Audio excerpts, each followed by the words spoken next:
प्रत्येकाला संविधानाने अधिकार दिलेला आहे कोणाला कुठं जायचं आणि कुठं काय करायचं. त्याच्यामध्ये त्यांनी त्यांच्या उद्याचं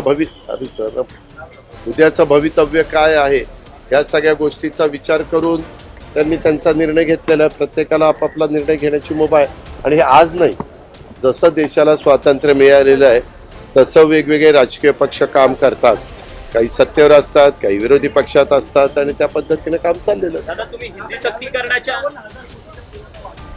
काय 57,000 कोटींच्या पुरवण्या मागण्या ती काळजी करू नका, ते जबाबदारी आमची आहे. आम्ही त्याच्यातून कसा मार्ग काढायचा, जे काही सूत्र ठरवून दिलेलं आहे त्या सूत्राच्या बाहेर न जाऊन देता आर्थिक शिस्त कशी राहील हा प्रयत्न आम्ही त्या ठिकाणी करू.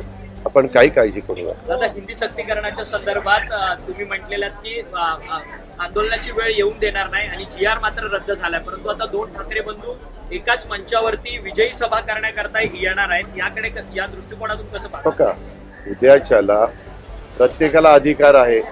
आज आंदोलन कशाचं होणार होतं 5 तारखेला की ते थांबवावं म्हणून GR रद्द केला मुख्यमंत्र्यांनी, ते थांबलेलं आहे. आता पहिल्यांदा त्यांनी डिक्लेअर केलं की बाबा आम्ही काही काढणार नाही. पुन्हा काही त्यांचे काय ह्या अशा प्रकारच्या गोष्टी झाल्या ना, प्रत्येक जण त्याच्यामध्ये राजकीय अँगलने बघतो. व उद्या महानगरपालिकेच्या निवडणुका आहे, उद्या स्थानिक स्वराज्य संस्थांच्या निवडणुका आहे. मग त्याच्यातून आपल्याला ह्याचा काही फायदा उठवता येईल का? त्याच्यातून आता ह्यांनी जर रद्द केलं तर मग गप्प बसलं तर त्याचा काहीच उपयोग होणार नाही. म्हणून विजयोत्सव साजरा केला तर त्याच्यातनं काहीतरी वातावरण निर्मिती करता येईल का, असा काही आराखडे त्यांचा असेल. त्याच्या पद्धतीनं त्यांना म्हणजे प्रत्येकाला मुभा आहे. पण दोन्ही ठाकरे बंधू हे मराठीच्या मुद्द्यावरती न येता महापालिकेच्या मुद्द्यावरती एकत्र येतात असं तुमचं म्हणणं आहे? माझं तसं म्हणणं नाही. उगीच माझ्या नावावर काही खपवायला जाऊ नको.